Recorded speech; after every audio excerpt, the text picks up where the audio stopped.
You might have to deal with somebody on PCP, and based on, your skill tree. So it was like a perfectly functional society simulator for like 6 hours. Wait, you're not supposed to be that nice. I just watched his brain melt. We are not doing paintball on this property. We're not segregating the field. We're not doing it. It was an April Fool's joke. But you could run a paintball field at the role-playing. Oh my God. Would that mean paintball guns? Wait. So paintball will be Airsoft LARP toy guns. Wait, it has to use the Airsoft paintball PVC. So in the LARP, the Airsoft guns are not toys, right? But paintball guns in the Airsoft game will be the toy gun recreational hobby You game. probably want to use like those low-powered gel balls or Nerf guns. But yeah, you could run like a paintball or an Airsoft field. You still have. I have a ton of Nerf guns. Yo, I have Nerf guns. Newtown fucking Nerf Wars. Well, we have to conquer Newtown first. And business permit to make a Nerf field. Oh, man. We're good? Yes, we are. Hi, everybody. Welcome to another edition of the Zulu 24 podcast. And as always, I am joined by Antech from Oh, he's not here right now. He'll be here in a minute. He's in a meeting. And Jordan from Zulu Outdoor. Today, we have a very special guest with us. We have Eric Hauskreith. however you pronounce it. Who knows anymore? From Gun Gamers Productions. Eric, how are you? I'm doing great. I'm glad to be here. Super neat. We're going to start off. With a reading. An excerpt, if you will, from a warrior poet. Honestly, one of the greats of all time. I think Homer would be proud. It's amazing. It's a saga. The date, December 7th through the 8th, 2024. Weather conditions. Tactical fog in the morning, which greatly enhanced the realism. Clear skies in the afternoon for optimal engagement. Mission overview. Operation Sirius Viking was nothing short of a crucible, a proving ground where only the strongest, most prepared warriors emerged victorious. From the moment I arrived at the AO, the echoes of the national anthem were reverberating through the air, and I knew this was my calling. This wasn't just an airsoft event. It was a simulation of real warfare, the kind that separates the wheat from the chaff. The Helldivers were ready, our discipline and preparation honed to perfection. My only disappointment was the lack of seriousness. Was the lack of seriousness within the troop ranks. In a real-world situation, we wouldn't be laughing or taking pictures. We'd have a blank stare into the enemy's formation to instill fear into their hearts. Despite this, I marched to formation alone at 08, embodying the spirit of our forefathers who stood against tyranny to set example to those who dare to follow. Our Lord and Savior, Jonathan Dozier. So, Man.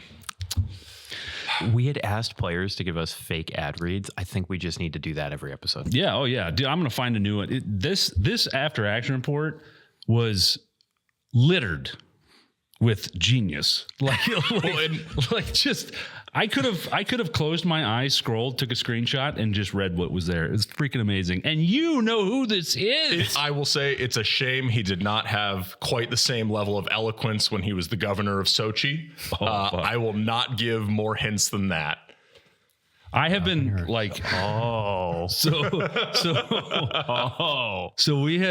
we've been talking just amongst us. We've been talking about Jonathan Dozier because he just pops up all over the place. And 99% of me before today, 99% of me was like, this is a troll account. It's a fake account, whatever. Right. But there's always that chance, like maybe there's that 1% where you're like, maybe that's a dude. Cause everybody knows somebody who could be like this. There is a lot of, within the airsoft community, there's a very fine line between satire and earnestness, because a lot of people are so earnest with their cringe that it borders into being a satire of itself. But I can confirm this is a troll account. Oh, it's great. And it is genius. I do love it. That's why I have not blown up the spot, because honestly, I want to see it continue. It's fantastic. The guy should write a book, man. It's so good. The comment section is even better. because there's like 70% of people kind of get it. So some will like go along with it, like, oh, next time we deploy together, brother. and then there's like a few people that are just like, haha, it's a bait post. And then there's like the 40% or the 30% that have no fucking idea, and they think this is a real person, and they engage with it earnestly. And their earnest engagement also becomes the earnest cringe. It's so good. It's so good. I watched one. He posted like my new kit, and he was wearing was it ACU? What's the UCP, whatever, the shitty fucking pattern, right? And the argument in the comments was like, one guy was like, ACU, worst camo ever. And then underneath that, if you click on like, oh, there's 12 more replies, you're like, this is going to be gold. And you go in there and it's like, well, actually, ACU is the cut of the pants. You're just like, oh my God, he doesn't get it. Like, they don't understand. Like, it lends itself to the dead internet theory. Like, these are just bots, and they've just been programmed so well to just keep going back and forth with each other. It's fucking amazing. Well, I think people like playing a character both on and off the field sometimes, you know, and this is a really good example of that. It's fucking amazing, dude.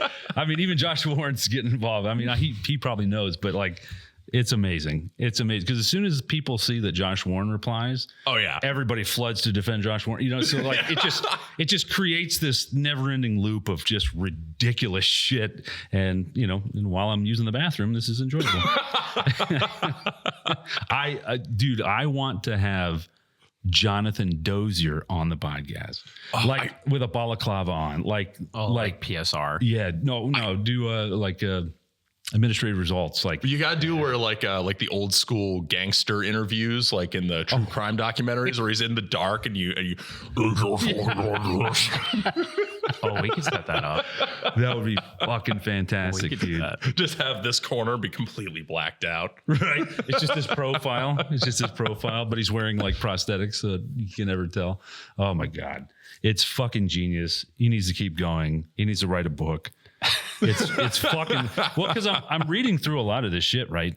And in the beginning, you're like, I don't know, this could be some dipshit, like really going into it. But then you look at like the sentence structure, and it takes a high level of intelligence to be stupid in a funny way. Yeah. Yeah. And he even puts in misspellings, but the misspellings are funny. Like, yeah. Because everyone has had that autocorrect moment, right? Yeah. Where it's like you type Milsim and it corrects them. Yeah. I literally just saw it at Discord like the other day. So we're gonna have to bleep that word. Yeah, we don't want that smoke. Yeah. The other day, you'll have to bleep this too. The other day, the last podcast, we were talking about some of the renovations we were doing, and I was like, okay, we're gonna fix we're fixing the moss roofs, right? We're not gonna be closed for 6 to 8 weeks and not address that. But I said, for all you players out there, and I was like, oh fuck.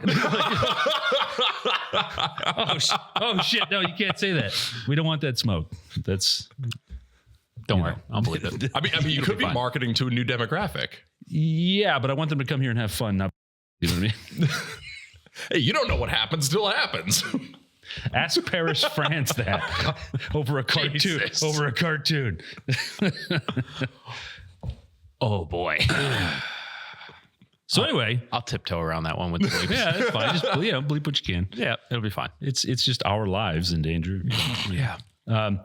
So anyway, before we jumped on the podcast, we took you up there to see what we're doing now. Without being hyper specific, what do you think so far?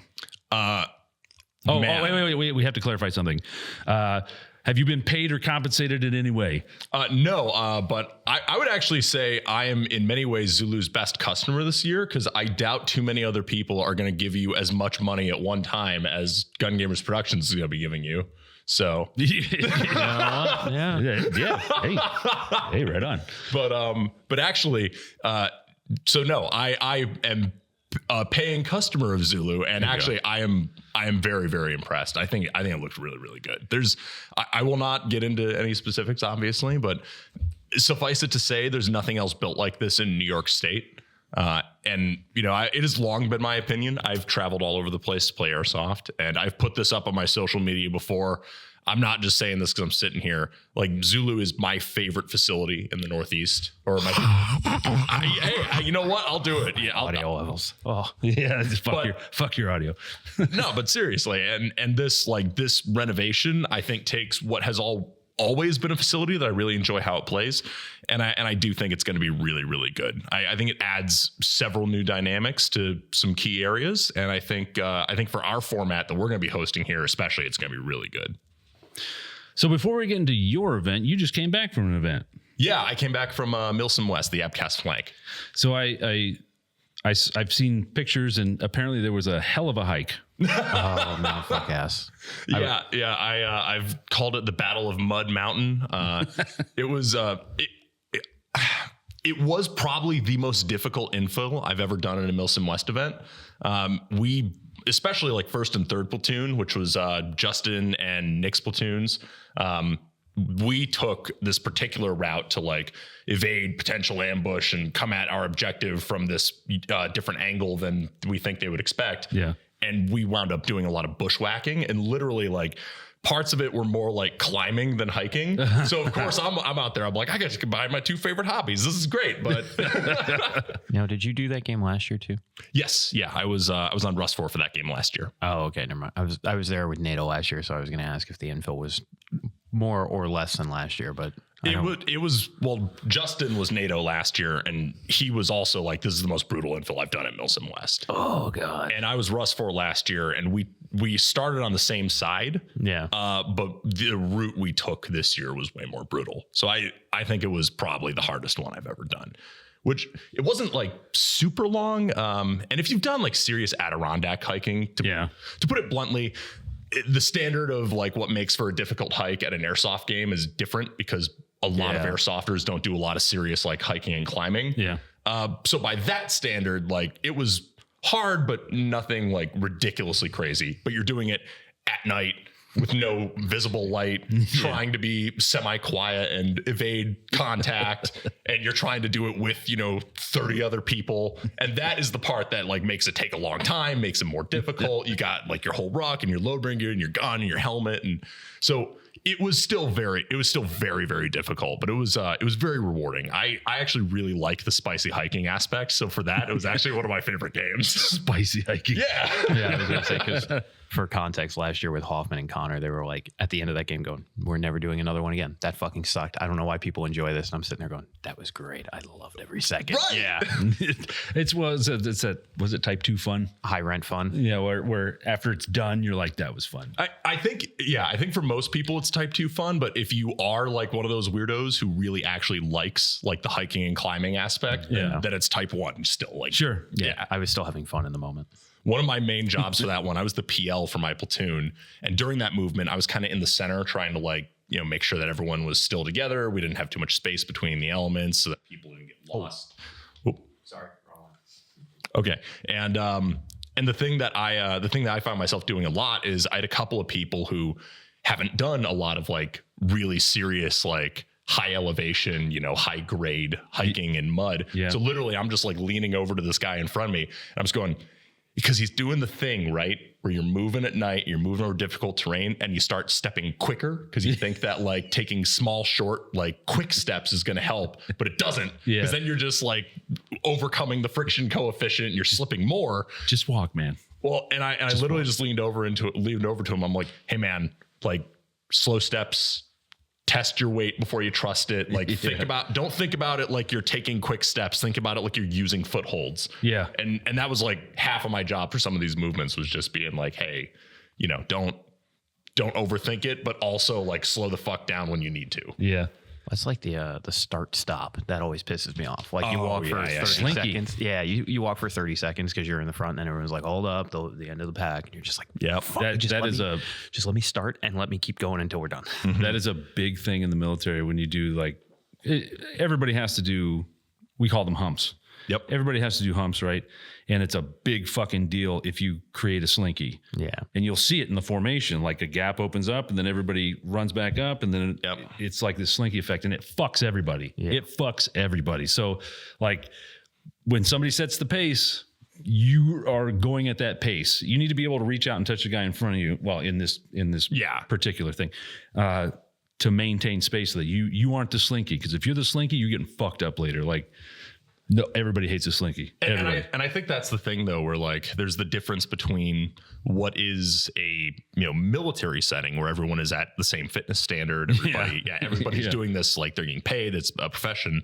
Whereas for Milson West, it is still a game that people are paying to attend. So you have variable fitness standards, and that changes the thing. Like we had a lot of people who were just totally gassed the fuck out after infill, and then we had some other people who this is like another major hobby of theirs. So obviously they're like, oh, this was fine. Yeah. And I think that you wind up having to accommodate like a little bit of everybody. But I think we had a pretty good system for that this year, where we basically had leader up front who was actually doing like the land nav and kind of finding the trail. And then we had me in the center kind of trying to keep everyone together, keep everyone moving, make sure things were going roughly how they should. And then we had someone in the back where if like people were totally falling out, they could keep them accountable and then they could catch up. Yeah. Well, I saw pictures of it. Looked like not great. It was, no, I mean, if you don't like brutal, hard terrain with mud and all kinds of other stuff, then it's not going to be your game. I think I saw somewhere that it was 1,000 feet in elevation change, and it was 5 miles. That was the main NATO body. Ours, I don't actually know how much distance and how much elevation it was, but I'm pretty sure it was more than that. Yeah, I was gonna say, I know the Grom dude said theirs was like 3,000 feet of elevation change. Yeah, the Grom dude's with me, so then there's the answer. Yeah, well, they were with Nick's platoon, which was the same route. Yeah. Was it as cold as last year? No, not even close. Oh, okay. Which I do think actually helped make it a little bit easier because last year was cold as shit, and don't get me wrong, if you're prepared for it, like honestly, I'd rather it be cold than hot. But you have to be. There's a balance of cold. There is. I'm really biased because I prefer cold in general. Yeah. but I think this year was a really comfortable temperature overall. It was like 40s and 50s. Oh, that's not bad at all. Yeah, no, that's not bad. It was perfect. Because I was going to say with the cold, the wind, and the long hike last year, we had dudes quitting in the parking lot. I had a dude heat cas on the infill last year. Yeah, we had that too many layers. Yeah, too many layers. Yep. I mean, even me, like during that slinky effect, I looked at somebody who was like, how much time do we have? And they're like, probably like 5 minutes till this shit clears up. And I was like stripping to take off my like under layer because I was like, I'm way too hot. I'm sweating right now. Yep. Comfortably cool, man. Comfortably cool. So always start a movement cold. That's the main rule I tell people. Yeah, for sure. It's the right answer. Yeah. Mm-hmm. And don't wear Gore-Tex layers while you're moving, honestly. At all. Never. Even if it's raining, like then you'll just sweat and you'll still be wet. So you might as well just embrace it. Yeah. You can only get so wet. Yeah.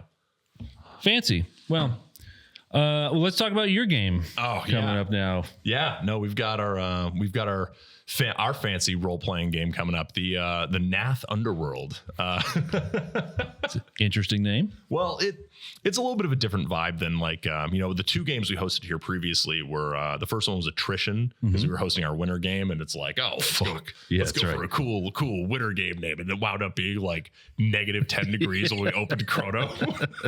You got exactly what you wanted. It was great. The only thing we didn't get was snow, but in terms of like weather, like it was the Chronos were freezing over, which I think was the funniest thing I didn't know could happen. I think it's funny and also like we need to mention that like the day after the event it was like 40 or 50 degrees. Yeah. Like it was incredibly warmer. You guys went through an entire cord of firewood. Yep. I bought an entire cord of firewood just for that because I was like it's gonna be fucking cold. Yeah, we went through a lot of firewood. We needed to stay warm. Yeah, for sure.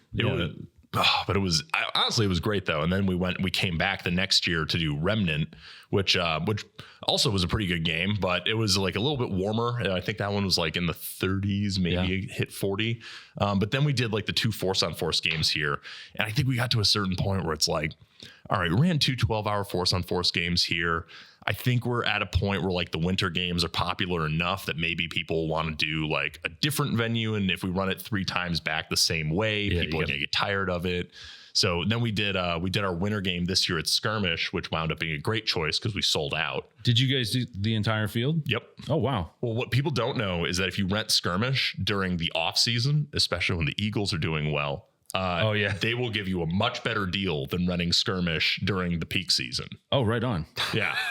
So when the Eagles are doing good. Yeah. It's just like, how the Eagles doing? Oh shit, this season, fuck, twice the amount. Yeah. Right. If the Eagles are doing bad, then people don't go, or then people don't watch the Eagles, and then they're more likely to go paintballing. Whereas if the Eagles are doing good, nobody wants to go play paintball. So no, I understand. Because at first I'm like, what's the correlation here? Why does football play a role? That makes sense. Yep.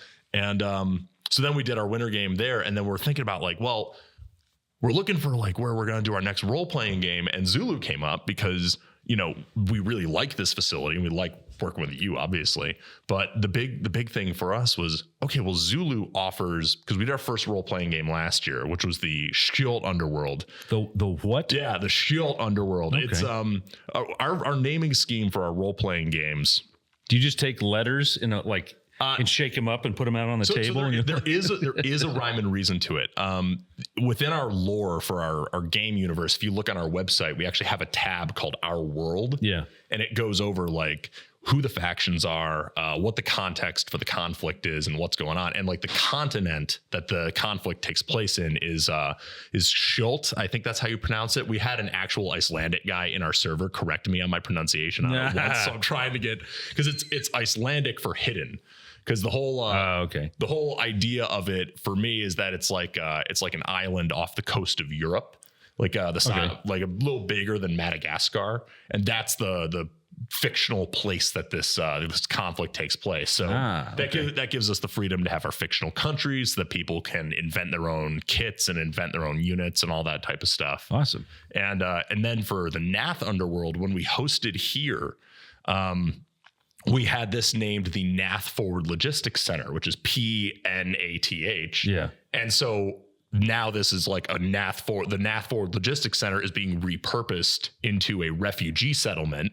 And there's like going to be different camps of opposing the opposing nations. Yeah. The civilians who have, come here to settle, they're going to be in opposing camps along with foreigners kind of like sprinkled in the mix, and the local ad hoc police force among them as well. And the whole idea now is that it's still Nath, but it's our Underworld role-playing game format. We kind of stuck with Underworld to call back to our role-playing game from last year, so people would know, oh, hey, this is their role-playing game, which is. So one of our guys went to the last one you did, and they were like, it was fucking amazing.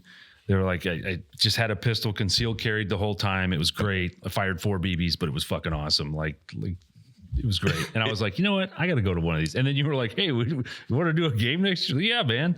Fuck yeah, dude. I don't think we were on the phone. I think we were here. I think it was that's right. right over there. That's right. I remember this conversation at 1 o'clock in the morning. It was a bit late. We had, a night game and Tom was here. We did a 4.5-hour podcast. Oh God, beers were involved. Okay. Beers and cigars. Yeah, man. It was a good night. Fucking happens. To be fair, it was one of my favorite episodes. Yeah. It was I fully intended on playing that night game. That didn't happen. I know. I did too, actually. It didn't work out. Oh, well, I did play, so you guys missed a good one. Yeah. Are we planning on playing his game? Yeah, I'm playing. Yeah. Okay. Oh, please do. Oh, dude, I want to be fucking Nobody McGee. Yeah. Just absorbing it all. Just absorbing it all. Dude. I just want to absorb it. Well, it's funny because like every time you guys come here, it's like you or Kyle comes in. You're like, why haven't you played one of our games yet? Will you come to one of our games? This one, I'm in. I'm down. Well, it's too warm easy. weather. Yeah, it's too easy. It's here and it's role playing. Fuck yeah, I'm down. Yeah, dude. Can I use my boss unit? That's all I want to know. Oh yeah, no, boss units are totally approved. Fuck yeah. Yeah. How do I put that on a pistol? We figured out how to put it on an MP7. Yeah. Ooh, that would be an idea. Well, the MP7, you put it on the Concealable top. boss unit. Yeah, just put it on the top rail, like the old school Maglite. Yeah, right. Yeah, it'll be fine. That could work. That'd be a good idea. Put it on the top of an MP5 SD. Yeah, exactly. Ooh, Jesus. but the whole thing with like the role playing games, like your guy was talking about, I think it's Smiggy, right? It was Smiggy, yeah. Schmiggles. Yep. what's his real name? I feel weird calling him the nickname, or should we not say his real name on air? Nah, he's good with Smiggy. That's fine. He doesn't want his name out there. Okay, that's fair. That's fair. But the cool thing that I like about our role playing games is we really do kind of look at hosting these games. I want my role playing games to feel like if you look at the poster, I took a lot of inspiration from like the old school Grand Theft Auto games. Yeah, I noticed that. Yeah, I really wanted it to look like that game your parents wouldn't let you buy. And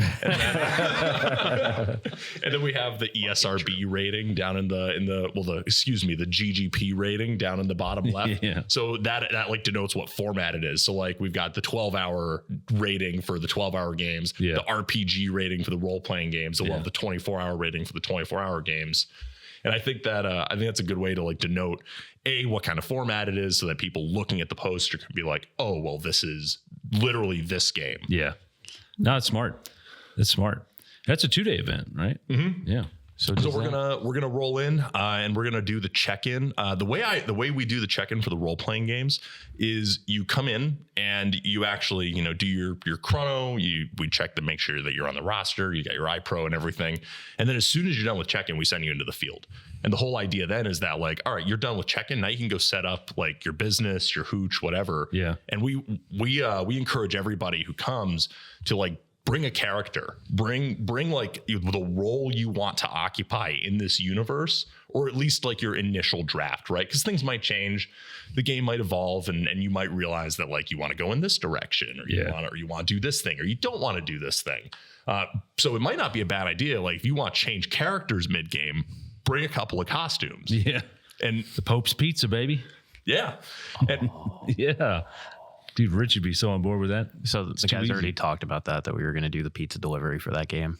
Oh, that's a good idea. Yeah. So we could talk about it. There's this idea for an MSW insurgency game, and this was prior to Josh Warren saying no e-bikes, where we were going to get like 3 or 4 of our friends already have the Uni fire pizza oven. Go to like Restaurant Depot before the game, buy every fucking pre-made pizza you could possibly buy, bring it into the AO, set up a Venmo and a PayPal and a disposable phone number for that game, and then just put flyers everywhere that says, if you want pizza, just call us. And it's like a $5 pizza, and we'll deliver it to you on e-bikes. And half of us will work the pizza joint, and the other half will be the private security. Yeah. That was going to be the Pope's Pizza, Yeah. Pope's Pizzeria. And Rich was going to dress up as the Pope.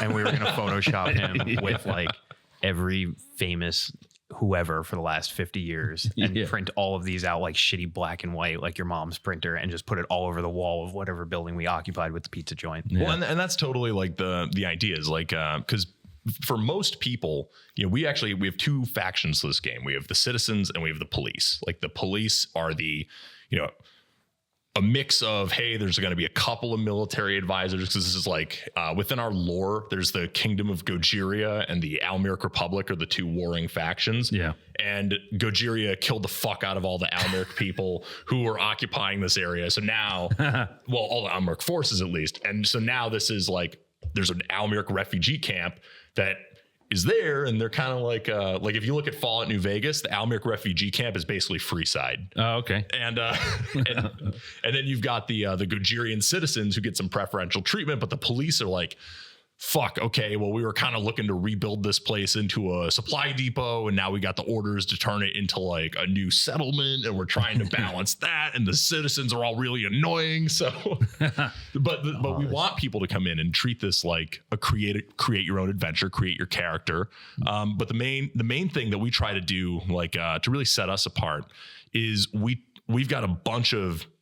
Do you remember the old Omega games? I mean, nobody. Omega survival games. Yeah, the survival Omega games, which, God, I miss those guys. Like the way you guys talk about Grimnir is the way I feel about Omega. Yeah, like they're my white whale that I've been chasing ever since. So, but I used to do the NPC for those games, and one of the things I really liked about those games was that every NPC basically had like a set of behaviors and a set of quests that we would try to implement. Yeah. And we're going to have like a population of both like the main faction heads and also like other characters embedded within who literally have like, we're making them present us, hey, here's a quest that you have that you can give to players. Yeah. Because you have to look at being an NPC at these games like being a narrative device. You have to be able to enable the gameplay for other people. You're the control measure, yeah. Yep. Yeah, you have to be more of a game master than a player. And I think that's one of the hardest parts about like getting to, not to go too much off on a tangent, but like people ask me about working games all the time.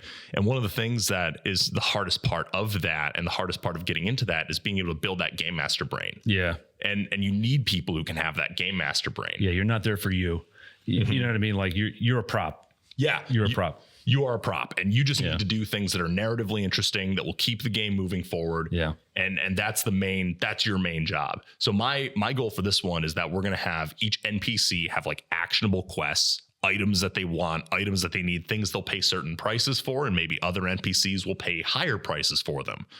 And then people are going to be competing for those things. And then they're going to have different avenues of doing things. So, everything will have a variety of solutions. Cause again, I'm an old school RPG gamer, and I like things having, there's the combat approach, which is obviously an option. Yeah. But we also give you parameters where maybe the combat approach is viable, but it might be difficult in ways where if you're good at other things, like maybe you can wheel and deal and get this done, or maybe you can hire someone else and get this done, or maybe you can just sneak in and steal the shit you want.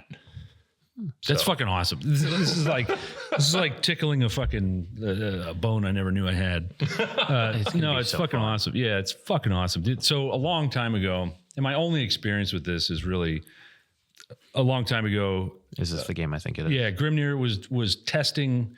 They were testing a mechanic, and they were like, "Hey, can we just like borrow the field and like run this little?" It's super private, maybe 50 people total. Yeah, it was like, invite only. They were literally just testing a mechanic. They had like ID tags and QR codes, and it was like a Hitman type thing. Yeah, and it was super cool. And I was like, hey, can I just watch? And so we ended up setting up a table inside the Connex castle, or whatever you want to call it over there. And I think Barbara was there, Jojo was there, and we just like sold snacks. But I was like security for the snack bar like thing.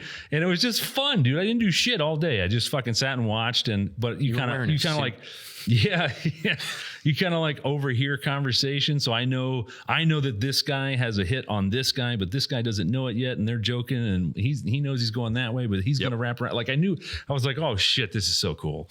Like it was like fucking really cool. I hope I didn't give away any of their secret sauce on that, but it's the same style of game design where you're introducing, because Airsoft in general is a force on force game. Like it's a force on force tactical game, and that's a very interesting game. It's my favorite hobby, but at the same time, I think when you introduce that level of variety, where now the Airsoft is like the force on force Airsoft game is part of it, but it's one of the pillars. Like if you look at old school like D&D game design, it's often said that there's 3 pillars of D&D. There's the combat, the exploration, and the role play. Yep. And I like having those 3 pillars be aligned in Airsoft as well as an option. The game's not gonna be for everybody. Like I'm sure there's people hearing us talk about this and like, I just want to shoot everybody, but it's okay. They don't have those to come are called to chaos gremlins. Yeah, that's. I was actually going to say. Like I always joke that the default setting on any Airsofter is shoot, right? Like how do you or in the last game that you did, the last role play game that you did, did you have that issue? It's funny. We did not to nearly the degree that I thought, to the point where that was our first role playing game that we ran top to bottom. Like I've done stuff like that, assisting other people, and I've done like smaller scale versions of it, but doing like our own top to bottom role playing game at Skirmish and having, all the customers come out. That was our first go. So it was like a perfectly functional society simulator for like 6 hours. Oh, like, wait, you're not supposed to be that nice. So I actually did get to the point where I was worried. I'm like, are people bored? Is there not enough to do? This guy's over here doing his taxes. I don't know what the fuck's going on. and so I actually like moved my governor character into being the heel and like started becoming the main villain of the game. Heel. Oh, hold on. I just want to point out that you use the term heel, which is like a fucking wrestling. It's like a pro wrestling term. Like when somebody's the heel, you're like the bad guy. Yeah. Oh my God.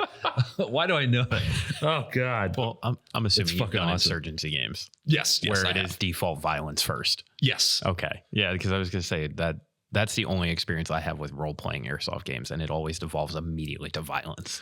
I think one of the things that incentivizes that a lot of games do is a lot of games will they'll use the ammo as currency. Yeah. And I think that means that people get a lot of ammo. And then when airsofters have ammo, they want to use it. Oh, sure. And when the main thing you use airsoft ammo for is shooting each other. So we actually make a point where we use currency. Like we have a paper currency and coins and like valuable items and other, methods of trade.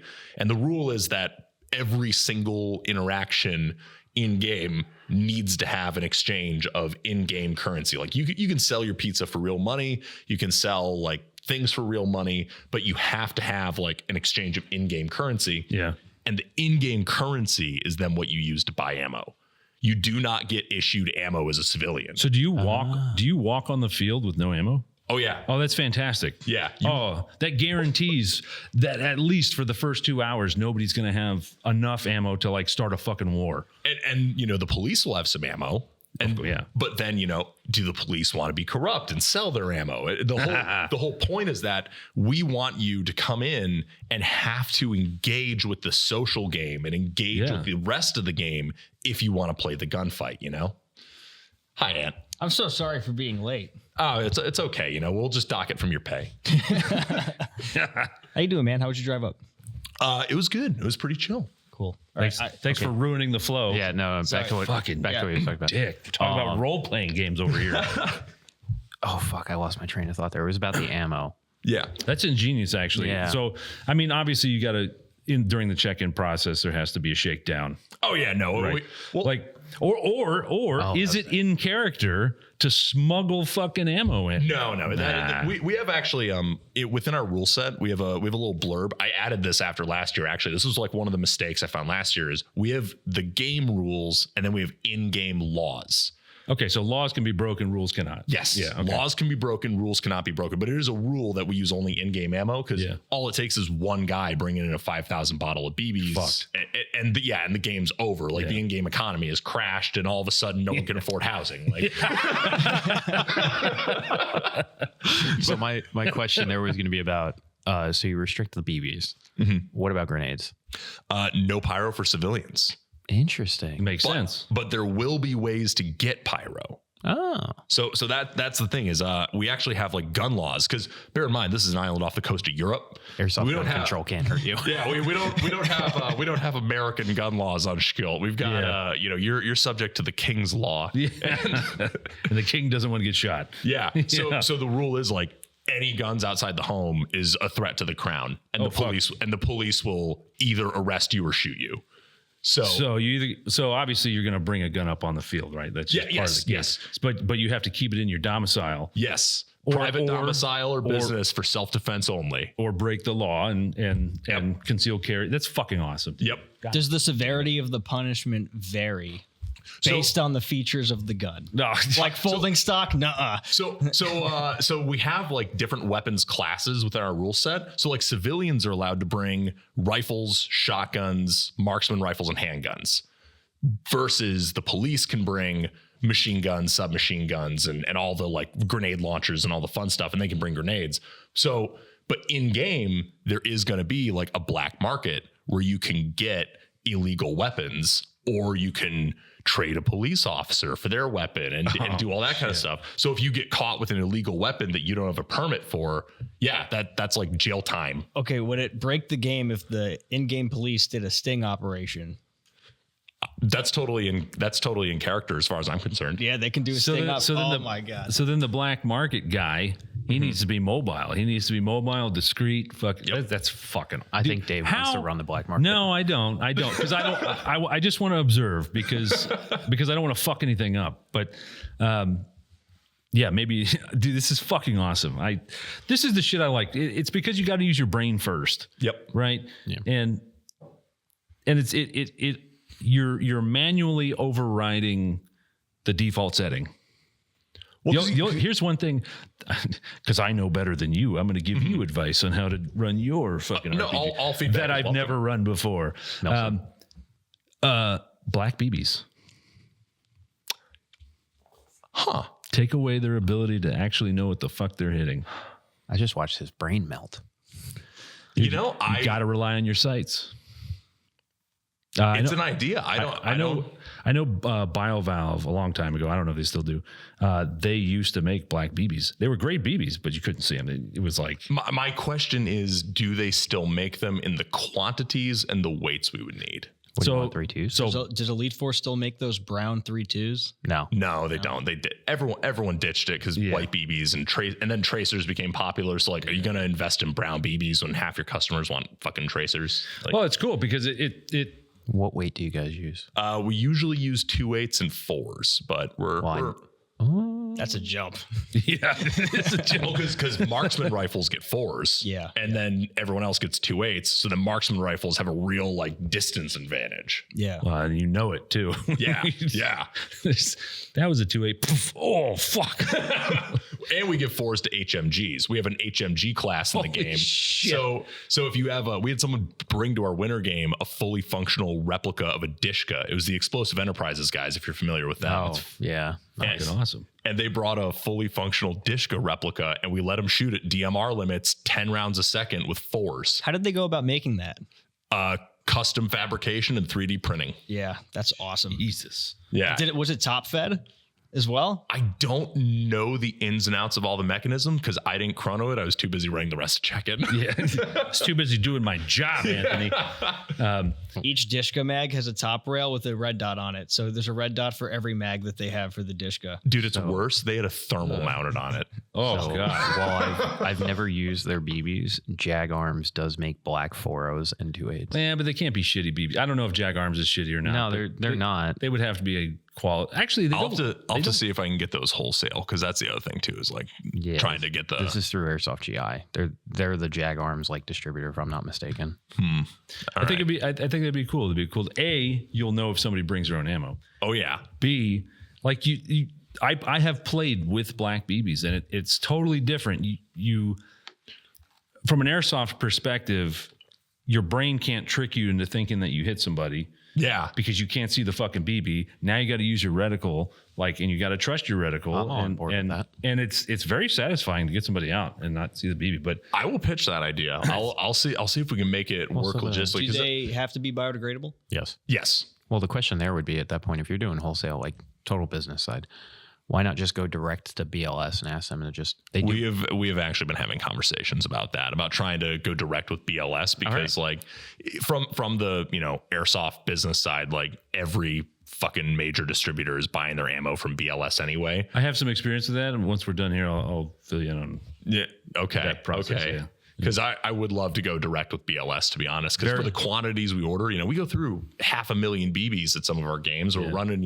4 games a year right now, hoping to do more long term. And if we're going to go through millions of BBs a year, why not just order one-time pallet? And they're good BBs. Yeah, they're BBs everyone uses. Yeah, they're good BBs. Yeah, they're KWA makes tan BBs. No, it's not the same. Yeah. If we're using tan BBs, you might as well just use white BBs. Yeah, well, that at least having a different color BB removes the option for smugglers. Camo ammo. Yep. Everybody gets camo ammo except for the police. Well, and actually, but this is a good point though. Like, this whole discussion, this is one of the things that I think like I like to do to set our games apart is like have this level of thought put into every decision that we make. Like, no, it's awesome. If you look at our rule set that we wrote, we have our 2 rule sets. We have the force on force game rule set, and then we have the role playing game rule set. Yeah. And the whole idea is that like every page of that rule set, it's a long rule set. I took more inspiration from like a Dungeons and Dragons manual than from like a tax op. Yeah.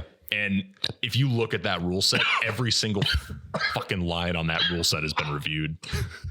They've just died. He heard me talk about Dungeons and Dragons, ain't choked. No. Oh, fuck. Oh my god. I'll be right back.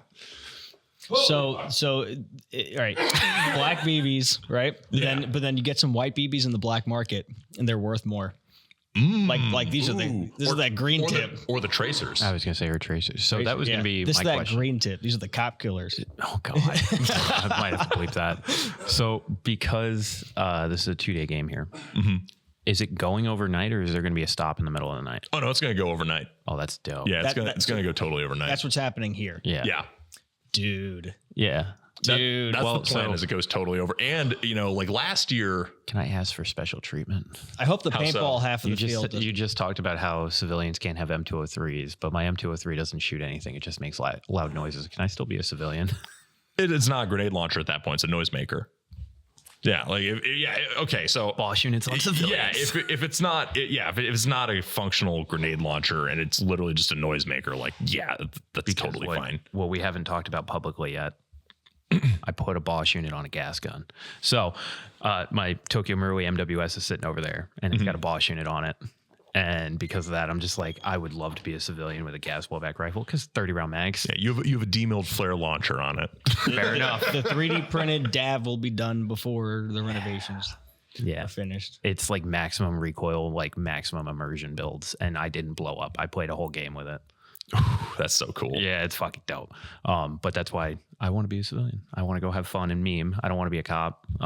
But I want to use the boss unit. So that's why I asked special treatment. Well, so the thing with the cops too is like, I think a lot of people hear about like being a cop at this game and they think, oh God, it's going to be like nothing but dealing with chaos gremlins. But my hope is we've got our guy who's going to be playing the chief of police is one of the people I trust the most in the world to like help set a good vibe for this. It's my buddy Matt Lutz. Anyone who's watching this who knows who that is probably just either got really excited or rolled their eyes. But he used to do the Omega games with me. He ran the hospital at the last role playing game, and he like plans to do full like a use of force escalation guide, like like a sensitivity training slideshow. Like he wants the police to not just be like, oh, our first option for everything is shoot, but also like, yeah, we'll corral and shoot when needed. So, pepper spray is a mechanic in our games as well. Like civilians are allowed to bring pepper spray. Is it silly string? Yeah, it's silly string. That's awesome. Yeah, I mean, it's one of those simple things. But then we have drugs in game, which are different candies that I don't disclose ahead of game day specifically so people can't like smuggle them in. We want those to be an in-game mechanic unless somebody like, if somebody proposes to me, hey, I want to be the drug dealer and here's my idea, and it sounds interesting and like it'll be gummies. Yeah, and if it'll be interesting and fun for other players, like that's my big thing. We have a process where you can apply for a business and you can also apply for weapons permits if you want to bring in more than a civilian is supposed to be allowed. But if your proposal looks good and you have a fun idea that like adds to the game, then I'll approve it. But if you just want to be like, I'm Private Security Corporation number 8,462, so I need a machine gun, it's like, all right, well, the king says no. How many guns are civilians allowed to have? Change the number on our security company. How much of that like paperwork and registration to the king happens like in game? Will the police get de-escalation or escalation training while the game's going on? So it's a mix. We have a Google form where you can like send in your stuff ahead of time and you can know like at game, like before game day, hey, here's what I'm approved for and here's the permit I'm going to get at check-in. Or you can try to apply for things, in game, and there'll be a mix. We want to have options for people. So I have so many questions. Oh my God. Well, no, the one thing there with the whole cops, I wanted to be a civilian. I wanted to have fun and be a more. But how many guns are civilians allowed to have? I don't know if I technically have a quantity, but let's put it this way: if you have a suspicious amount of guns, well, like I'm more going like, is too much? No. Oh, okay. What about a 3D printed gun? Oh, I mean, an Airsoft FGC 9. That's so funny. Yeah, I think it's one of those things where I encourage people to think about like what they're going to bring to this game is, what would you have if you were occupying this world? Like if you were a civilian living on an island off the coast of Europe with these two countries that are at war right now, but have also like just kind of hated each other for like 60 to 100 years. There's a saying, no peace on Schilt. And the whole thing is that these two countries have just been mortal enemies ever since they were founded. They had like a little period of time in the early 20th century where they were cool. And then the old kingdom of the Almeric Republic collapsed and it all went to shit. Now, I know with your 12-hour games, you don't like when people come off the field in the middle of the game, but you don't say it's not allowed. Yeah. We like to keep people together and not have people like wandering all over the place. With this role playing game being 2 days continuous, at any point in time, if a player's like, fuck, I got to run back to my car, is that like game breaking? The main thing is like, we don't want people leaving the field as much as possible, just because, you know, if someone just leaves the field and goes and grabs a bottle of BBs out of their car, obviously like that's game breaking. Yeah. So if you get caught doing that, I'm just gonna ask you to leave. Like there's no second chances. Like if you decide to come and try to break the game, why did you pay $150 to play this game? Yeah. Like, I'm more talking like, oh fuck, I brought a case of water up on the field, but it's Saturday afternoon. No, that's totally fine. Oh, that's totally fine. The main thing with that is just like, let somebody know so if anyone's looking for you. Like, okay. But and there's bathrooms. Like you gotta go use the bathroom and stuff like that. So yeah, Please don't poop in our woods. don't Please use the bathroom. Yeah, there's bathrooms. You know, if you need to go use the bathroom, that's totally fine. We just we don't want people, you know, wandering on and off all willy nilly. You know, bringing stuff in they're not supposed to. Like that's the main thing is that I want to avoid. I see rubber knives being like a big part of this. No, we have no melee. No melee, really. The main reason we have no melee is actually from. I'm going to tell this story because the guy who did it has been really incredible since, and it's a great example of how like taking accountability for a mistake is a good thing. But we had one of our games here because you guys do allow rubber knives. One of our games here, we had a player, you know, go for a melee kill and they like tackled somebody. And they wound up on the ground. And luckily one of my like most dad voice capable staff members, Munkasey, was right there and just goes, "Hey man, why'd you think that was okay?" Yeah. And he pulls up the page in our rule set where it says no melee kills. And the guy who did it like felt bad. It was so totally fine and took account. Like if it had been handled any worse by any party, I would have had to end up kicking this guy out. Yeah. But literally everyone involved was super cool about it. And that guy's been to like 4 more games since. Good. And has been totally fine. But my main thing with melee is airsofters go one of 2 ways with melee. They either hate it or they're too into it. Yeah. And when you get those 2 people crossing paths, there can be problems. Really? No. Well, yeah, there was an event a long time ago. We were back at the other location. It was pitched to me. This guy wanted to run an event, and he had some sort of background, law enforcement or whatever the fuck. And he was just like, "Yeah, I want to do this game, and like you're allowed to grapple. Like if you want to arrest this guy, but he resists, you guys can like jujitsu on the ground for a little while." Just a little rear naked chokehold to 13-year-old little Timmy. Just put him in a sleeper hold. And I was like, "Yeah, I'm gonna go ahead and pass on that." No way. It's not. That's actually why we have the silly string mechanic, because the silly string mechanic, like, you know, obviously you should like writhe around on the ground like you've been pepper sprayed. Yeah. But at the very least, you know, if someone like you have to stay in place, and if someone comes up to you, and we have a restraint mechanic, which is like a loop of rope or a pair of handcuffs or flex cuffs. We don't actually let you like tie people up. No. But if someone comes up to you while you're restrained and hands you one of these things, you have to take hold of it or not while you're restrained, while you're pepper sprayed and hands you one of these things, you have to take hold of it in both hands, keep it in front of you, and you're restrained. Gotcha. And that's kind of our safe way of having like a restraint mechanic. But then you've got the drugs where you can be immune to pepper spray if you're under the effects of drugs. I was just about to ask about drugs, but then I thought, Anthony, no, that's just stupid. But no, there's a PCP mechanic where you can be immune to pepper spray. Yeah, you can be. That is awesome. Yeah, you can be. But how do you know? You keep the wrapper. You keep the wrapper and you keep that on you. It's when you pepper spray them and they keep walking towards you. Yeah, and the effect lasts until you are shot, restrained, or arrested. Okay. So it's a very simple thing. Like if we did a time limit, you know, and it'd be, whereas like, okay, cool. Like now you're immune to pepper spray, but if you're immune to pepper spray and the cop pepper sprays you, now he's just going to shoot you and the drug wears off. Yeah. So okay. So how does respawning work? And then how, like, is there you're in jail mechanic? Like, yes. Okay. So with respawns, everyone can use 2 TQs or 2 ace bandages. Do you want us to use a Zulu TQ here? Or are you fine with us just? No, it's okay. We'll roll with our standard rules. I just wanted to ask you. No, that's fine. But yeah, so it's 2 TQs or 2 ace bandages. We allow both. And then that's like your standard. But if you bleed out, then you have to go to a respawn point. And each major faction has a respawn point. Okay. Those respawn points aren't safe. They can be like knocked over and they can't be used while they're under threat. But if you're like good with a faction, you'll be able to go respawn there. But if you're not good with a faction, they probably won't let you respawn there. And if you're good with no faction, you might have to like go pick up garbage to pay off your debt to the hospital to go respawn there. Oh, so there is a hospital. Okay, cool. Yeah. So there's like an option. And there's a cleanup mechanic. This is so well thought out. This is fun. I had a TQ question. So the Zulu TQs are not required, but you still can use them, right? Oh, those meet the rule Okay. set. Any Milsim like TQ, our rule is nothing, no real medical equipment, nothing with a windlass. Yeah. Yeah, so that's totally allowed. But yeah, so the main respawn mechanics are there's your faction respawns, and if you're like working with a faction, you probably go back there. You might have to do favors if you're not good with a faction. Moving tires. Yeah, like Moving tires. You can get in debt to a faction because they let you respawn, and then like you gotta go do a job for them. If you don't do the job, they might put a hit out on you. So, Oh my God. What do we want our business to be in game? I'm assuming you want to be a civilian. We need I want to drink it in. Polaroid cameras, right? So if somebody is on the hit list, we can take a picture of them, put it on the wall, so there can be like a bounty board for people.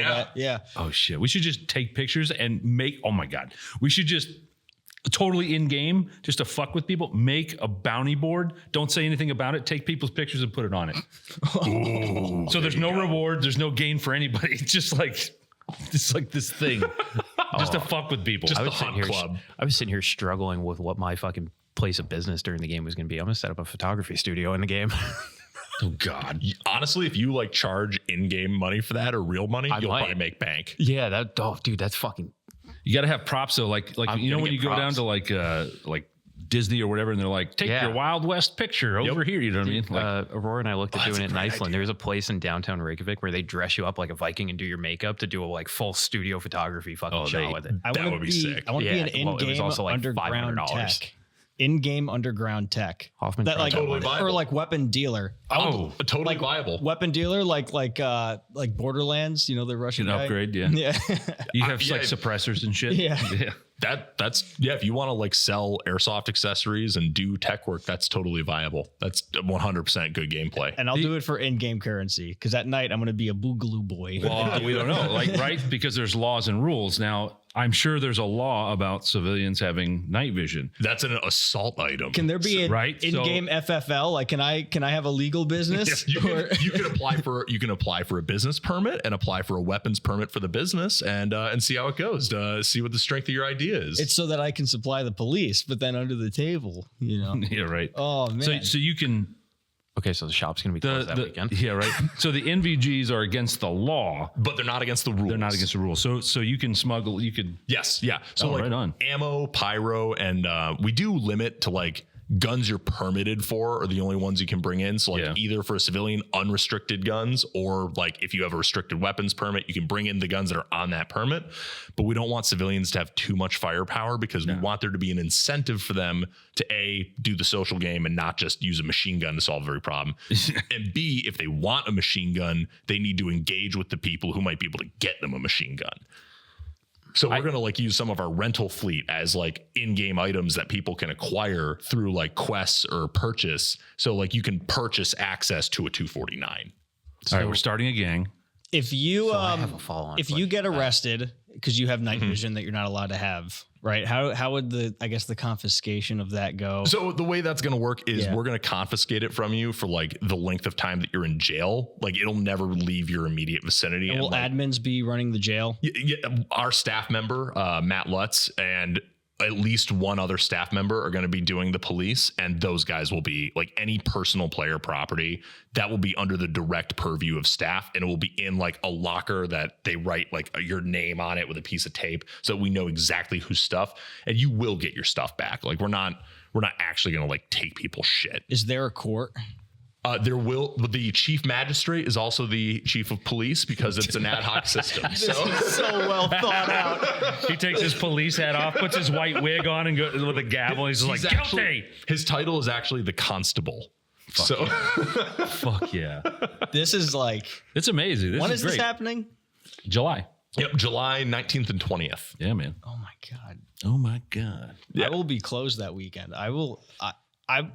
This Yeah, is sign me up. This is great too with the ideas we have for lighting.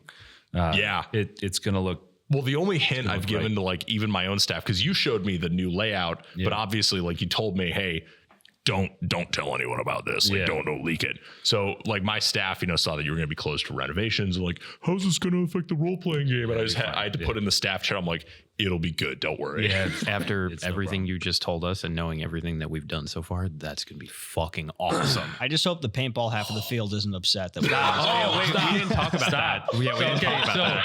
So listen, Wait a minute. so we didn't talk about all that. right, so quick PSA. Thanks for reminding me. I forgot to do this. I love the internet. This will be this could be a short, or you can put this right at the beginning of this episode. So listen, on April 1st, we posted a picture of a paintball gun. It was clearly an April Fool's joke, and like 99% of you got it.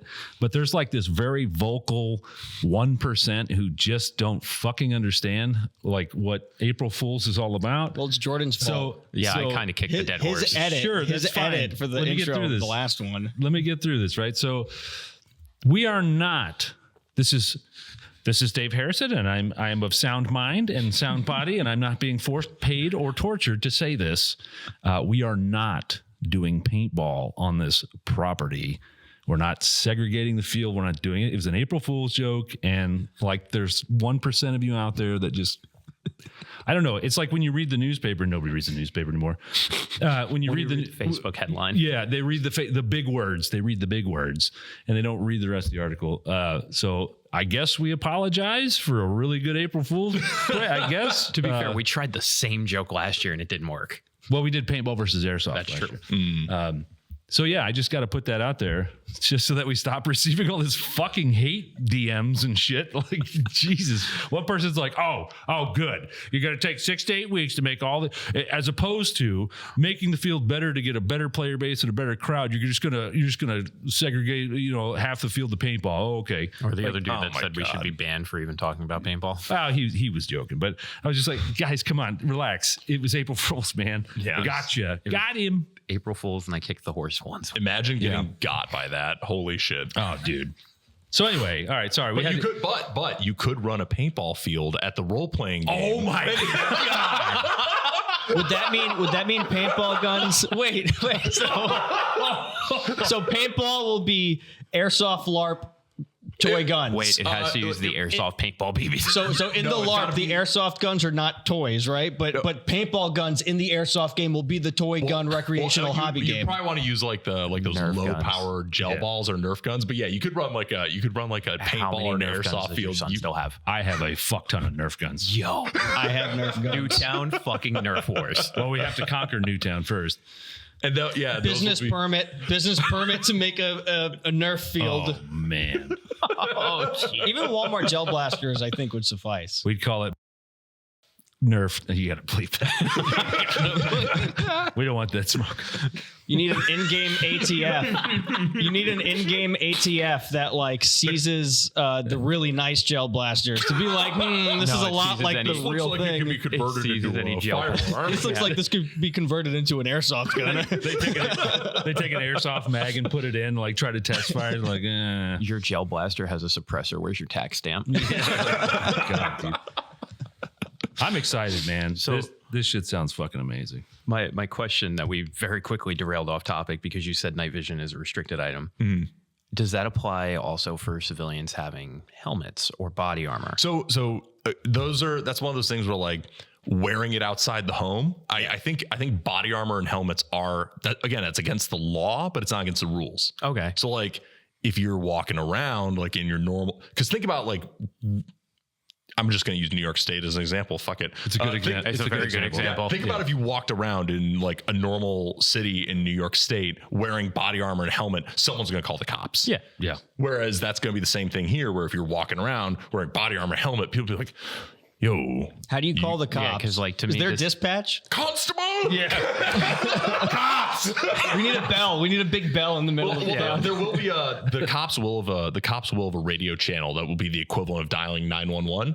Or actually, because cell phones are very immersive for in game. set up a burner Somebody's number. going to call 911. No, but I wonder if we could. I wonder if we could create some kind of burner number. Yeah. and use that as like the in game. You can. Grasshopper. Or Google. Okay. So it's or Google Voice, same thing. It'll forward, so it won't give out your phone number. They'll dial a completely separate number, and it'll just forward to your phone or to whoever's phone. You can create menu options like "Thank you for calling the police." I'm gonna look into that honestly because I think that would be really cool. Yeah, If are could, you bleeding from the cops. neck? Use that Press for here. 1. So like the phone number for Zulu, depending on when you get the message, it's like press 1 for the shop, press 2 for the field, press 3 for the tech. Like you press 1, it goes to my phone or Barb's phone. That's You cool. press 2, it goes to Dave. You press 3, it goes to him. But everyone dials the same fucking phone number. That's a great idea. I'm gonna try to set that up because if you can call the cops like with your phone, I think that would be that next level of immersion. Oh, sure. Yeah. And make them give them a menu. Yeah. Give them a menu. Are you being actively robbed? Do you have an emergency? Do you need to report an illegal firearm? You have to say everything Did 10 you times receive slower. Food poisoning. You have to say everything slower. So it's just like, come on. But this is like the 6th time they've dialed this number, so they already know to press 0. Oh, dude, I'm going to be the in-town snitch. I'm going to be a hobo. I'm going to be fucking homeless, but I'm really a snitch for the police. I'm just going to be like, oh, yeah, nice gun you got there. Oh, you don't have a permit? Don't worry. I'm homeless. I'm not going to tell anybody. It's fine. Then all of a sudden, the bounty hunt board has a photo of Dave on it. Yeah, which I immediately rip down and say, hey, So I'm then- the owner of Zulu, and you can't do that. If you're on the bounty board and you get got, right? I imagine your picture gets taken off the bounty board. Now, I don't know. Now what Whoever's on happens- the bounty board. This is our business. He's the king. You know? So now what happens when I'm you a die? bartender. I'm doing no gun, because I was the total villain at the last role playing game, and half the role playing games I've ever been to, I've wound up being like the main antagonist. Yeah. So I don't want to get typecast. So I'm gonna run. Eric's the mole. What I'm gonna do is I'm actually because I kind of want to set the example for people that like a pacifist run is possible. Mm-hmm. So I'm gonna run like the equivalent of the Continental from John Wick. Oh, fuck yeah. Where you come in and there's no guns. Anyone who conducts business, you're banned. Like if you come in and you do any violence, you're banned. But I'm actually gonna make 0-proof cocktails and have like good drinks for in-game currency that people might want. And I've got a buddy who makes like really nice pasta dishes, and he's gonna like cook food in the back. Oh shit. And my goal from there is if you've ever seen Arcane, there's that character Vander, who's like the bartender who secretly kind of knows everybody and helps with the wheeling and dealing. That's kind of the vibe I'm going for. But like I was in the Penal Brigade, which is a Goji lore thing, and I served my sentence and I served the king and I got out. And now I've left violence behind. So No, right on. The new school would be perfect for that. Yes, it would be. Or But you had a question about what happens when you die. Yeah. Do you lose ammo? What do you lose? So when you die, you can be looted of all in-game items by anybody. So if you're like, because when you're serving your bleed out, anyone can come up to you and take everything on you that's in play. So pyro is going to be in play. If you manage to somehow come across that, people can take your pyro. All of your ammo, that's like everything, like even shit loaded into magazines, that can all be confiscated. Reusable grenades? Yeah, those we're not going to have reusable grenades in play. So it's just going to be pyro. But then we also have guns that are in play, and actually like our raffle prizes for this game are like unique weapons that are marked with a gold GG logo. And if you have that at the end of the game, you just take it home. Oh, that's dope. But the whole time it's in game, it's lootable. Oh shit. Can you reincarnate? Can you die and become a different person? Yeah, you can bring a different costume. You can apply for like a separate ID, and you can bring a totally separate character and switch mid game if you want, or you could switch be a slightly different version of a character every time. It's just that like what we ask is when you die, like treat it like you had a traumatic experience. If you come back and you're like, oh, I've recovered from a grievous injury. Or if you die and you come back as a new character, don't use anything you remember from your old character. Yeah. That's fucking dude. Dude, a courier would be super fun. Like, because then you could just do quests for people. Like anybody that wants to do any scheming. Until you see the man in the checkered hat or the checkered jacket come up to you. Dude, that would be a really fun role though. Why'd you make me dig this hole? oh god, I feel like the courier would be the funnest role because you're not you're not the head of the conflict necessarily. You're just a courier. You're the messenger. You're the messenger, and you're in the middle of this stuff. And you might get Legitimately, don't shoot me. I'm the messenger. you might have to deal with somebody on PCP, and based on your skill tree, you might be the type of guy that calls the cops, or you might be the type of guy that But that's the whole point. Is like the whole point of this format is we want people to have those choices, and we want that to be like you can pull on different threads, you can treat different encounters different ways. Like there's going to be a healthy amount of sandboxing. We've got some like main narrative threads that'll be going that like the different faction leaders will be doing, but none of them are like the one canon path through. It's going to be based on how players respond, how things go. Like there is no pre-scripted events really. Like there's key things that like we're going to have in our pocket where, hey, this can happen. Yeah. But like if things are going a certain way and it doesn't make sense, we're gonna retool and do something else. Is there a giant nuke in the middle of the town and nobody fucks with it? You know what I mean? Hey, I know where we should put that. Like fucking. But what if you actually deactivate it? You become the savior of the town. What if you set it off? Like, hey. But that's the whole point. Yeah, it's exactly like that. Is you wanna give people for me the interesting thing with like a role-playing game as an airsoft game is how much of it is a cooperative social experience. And that's going to be like the main thing I kind of try to give to people in the briefing. Like even in my Force on Force games, I include like in the briefing, hey, ultimately airsoft is a social game. We all come out here to play with our friends, and it works best when it's a high trust environment and we give each other the benefit of the doubt and we remember what we're out here doing. Yeah. But at the role-playing games, it's doubly true because at the end of the day, like, this is as far from a sport as airsoft can possibly get. Yeah. We're literally LARPing. So you have to treat it like a cooperative storytelling experience. Yeah. That's I like so down. I like it too because people who don't play airsoft could play this game. We've had many people where this was their like last year at the Skill Underworld, we had several people who'd never played airsoft before and had always done LARPs. They don't need to. Yeah, this is like a LARP +1 for them because you're like, wait, I can actually shoot somebody if I want to. Mm-hmm. Like it's genius, dude. We need a slam poetry coffee shop with a gun-free zone sign. You can run a slam poetry night at my bar. There you go. Oh man, dude, open mic, BBs out, in-game open mic, Open mic at my bar with karaoke. Honestly, I'll Son of pour a it. bitch. I'll bring a guitar that people can You're play. right. The new school would be perfect for that. Yeah, fucking karaoke. We could put a generator in a spot. I can bleep that. Yeah. Oh, dude, karaoke. I'm going to bleep this part too. Dude, Ooh. Yeah. it's going to be nice. It's the summer. The mosque. Oh man, the mosque will be where the rich This is people July. go. Yeah, that would work. Assuming it's not raining. And even if it is raining, like, I'll bring yeah. my... Yes, we will go. Well, you I'll could, book that. Yeah. well, you could set I'll up. bring my coffee making kit. We can make coffee at the bar. You could set up a tent on top of the mosque, and it could be like the Mile High Club or like the like the Or on top of Put one a of the kiddie beach pool bars. there. literally just bring pop-ups on top and make it like a kiddie closed pool area. on the mosque. kiddie pool on the mosque. Yeah, man. It's the jacuzzi, baby. That's like the 10-penny tower. Fuck, I love That's actually a great idea. We're going fucking nuts right now. If you can't tell, we love this idea. Dude, if you're still listening and you're not having the same fucking things go through your head that you are, like, you need to get your brain checked. This is fucking amazing, dude. There's so much force on force. I sound so nasally because I've been breathing in dust all day. There's so much force on force in the airsoft world that when it comes to pass that like a well-written RPG comes along, like you should jump on that, man. Like, we're doing this. shooting each other any given weekend is like, like we're struggling even now to figure out ways to make that interesting. Yeah.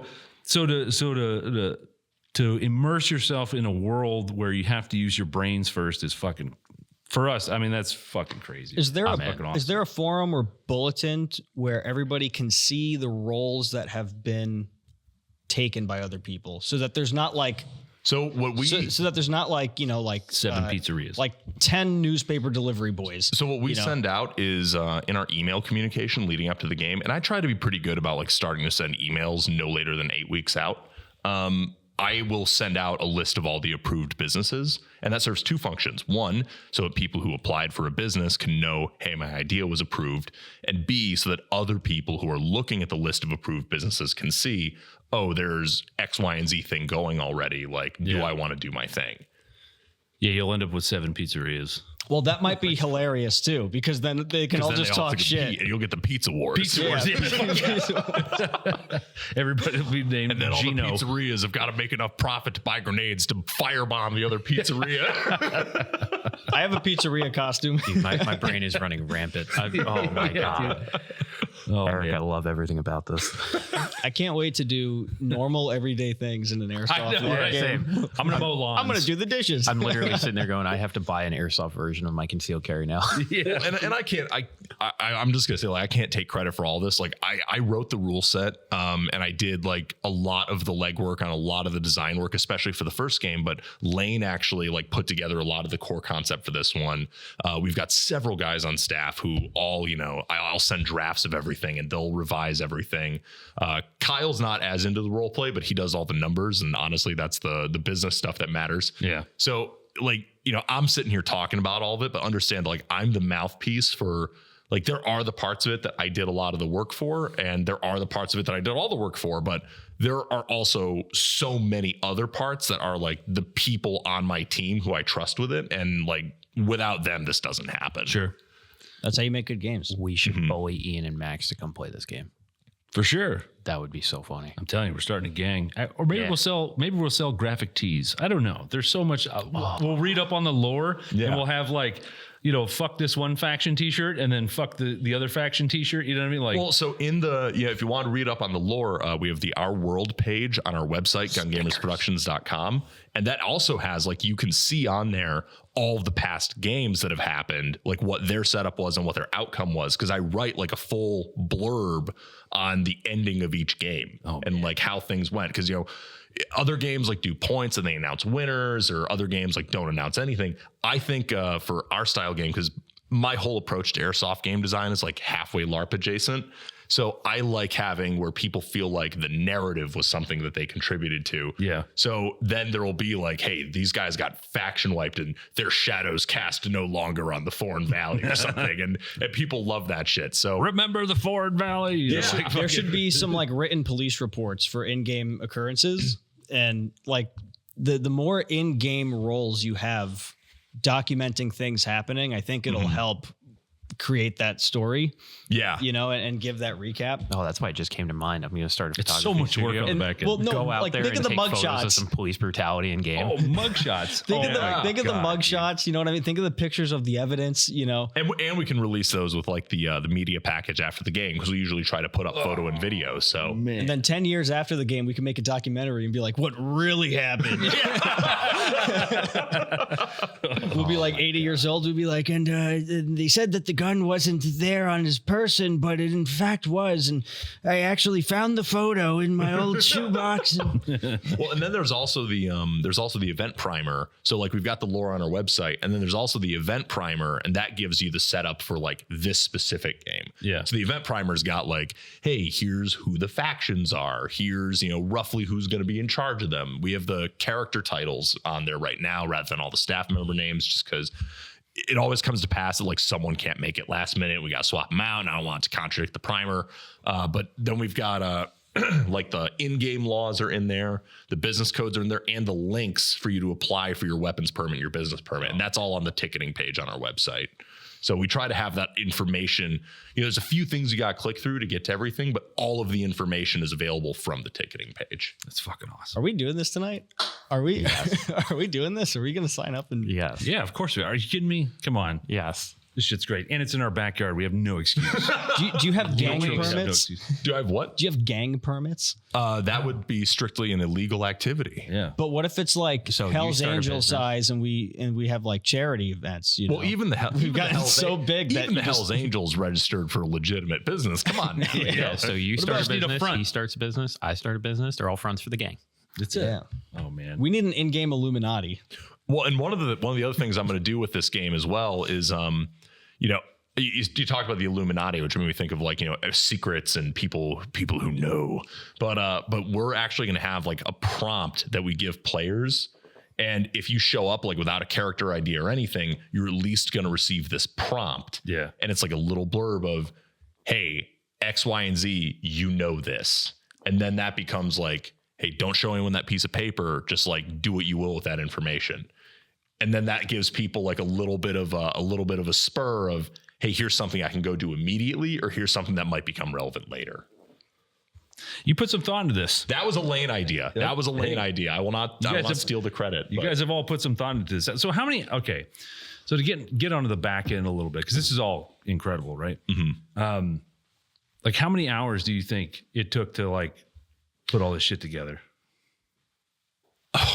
Like whiteboarding, like. I will say conservatively, I have at least 40 to 60 hours into refining the role-playing game rule set. Yeah. And conservatively, we have probably 10 to 20 hours of work into the version of the game that has been presented for just this one. Yeah. And then we're going to have all the other amount of work going into it going forward, because so like running the game is going to be the easiest part. Yeah, like the weekend of is actually the easiest part of the game. Yeah, wow. It genuinely, like, and the role playing games, like once they're going, they kind of run themselves. Like you just have to be the piece to like help make other things happen. But the prep for the game and like trying to have everything prepared ahead of time is just a lot of mental energy. And people don't realize that about event promotion. They just think, oh, I'll tell people like what we made on a game, and they'll be like, oh, well, that's not so bad for a weekend of work. I'm like, it's not a weekend of work. Like, yeah. I mean, that's the result, but you're looking at 100+ hours of you, even just thinking of it, even just thinking, it's. And the other thing too is like the amount of like to pull back the curtain a little bit, like a lot of people think event promotion is like all this, like just going around and talking about the event and selling the event to people and like and designing the event and writing the rules and all that. But there's also building the website, handling the ticketing, fulfilling orders, exporting those orders onto a spreadsheet, making sure that they're all organized and proper. We allow ticket transfers. So then if people want to transfer their tickets, I got to like handle that and send that on the back end. Yeah. So it's, like event promotion is a lot of fun stuff, because I do think game design is super rewarding. I do really like running games. I do really like doing the rule set, and I like thinking about these mechanics. I like talking about this stuff with my friends. I like talking about it with other people. But then there's a lot of like mundane work that goes into event promotion that I think sometimes people don't realize is as hard as it is. Yeah. And you obviously know this running a field. Like people probably think this is a fun job, but it is work. Yeah, it is. Yeah. Jordan, how many days have we been out here? Oh, shit. Well, that started on March 10th, and it's April 8th. Yeah. So going about a month. Yeah, I think I took one day off, I think. Yeah, we took one day off. Yeah. The Sunday after I got back from Iceland. Yeah. It's been fun. It's been great. Other than that, it's pretty much been 8 to 10 hours every day. Yeah. Well, for what it works, or for what it's worth, it looks really good so far. Yeah. It does. Wait till you put a coat of paint on it. Well, it hit a point. It was only recently where like Dave looked around at one point and was like, it's starting to come together. Yeah. Like, oh my God, this is starting to look like something. Yeah. Wait till we pave the new parking lot. Yeah, it's at the mosque. Yeah. That's a joke. I fucking hate the mosque. We're gonna turn mosque into a parking lot. Yeah. The internet's already mad enough at it. I know. Let's leave them alone. Let's let them simmer for a little bit. They had a rough one. Anthony, you know what time it is? Is it normie? What do we got today, Jordan? Is it a normie action to full auto retaliate against someone because they upset you on the field? Yes. Yes. Not just normie and airsoft, but normie and emotional intelligence. Subnormie emotional intelligence. Troglodyte, low T behavior. Fatherless behavior. That's bottom of the barrel shit. If that's what you have to resort to because you were never like in that moment, you have no tools in your toolbox because you grew up playing video games in your parents' basement drinking wine coolers. like I'm sorry. Like, don't procreate. Don't. It's not worth it for you. It's not worth it for the human race. If somebody lightly taps you and your response is fucking dump a mag into their head because you're a pussy, like, yeah. That is the second time you've used wine coolers in your mom's basement in the last week. Well, the other one was a response. I have to read that whole conversation. Oh my God, it was so good. My big thing with it is like, it's just unintelligent problem solving. Because actually, I'm going to use an anecdote. I was working one of the Desert Fox games a few weeks ago, and SoCal Airsofters, and someone kept getting shot while they were dead. So their solution to that problem was to just stand there and start spraying full auto at this person while yelling obscenities at them. And I come up on them and I'm like, hey man, are you good? And he just starts yelling about it. And literally I'm walking past this guy where he was like getting shot while he was dead, and I'm not getting shot the whole time. So this guy's talking about how he was getting shot while he was dead. So he's like freaking out about it. And I tell him, I'm like, all right, man, well, it's okay. Just like take a step behind the piece of cover you're right next to, and you won't get shot while you're dead anymore. He's like, well, I'm just trying to walk through and I'm getting shot. I'm like, all right, well, I'm not getting shot right now. So why don't you just walk with me to the respawn? It's okay. There's no need to escalate the situation, man. It's just not worth it. And I gave him that dad voice, and he just kind of looked like a little deflated after that. Yeah. And then he's like, okay, well, I have to wait for my friends. And did he have a dead rag? He did have a dead light on.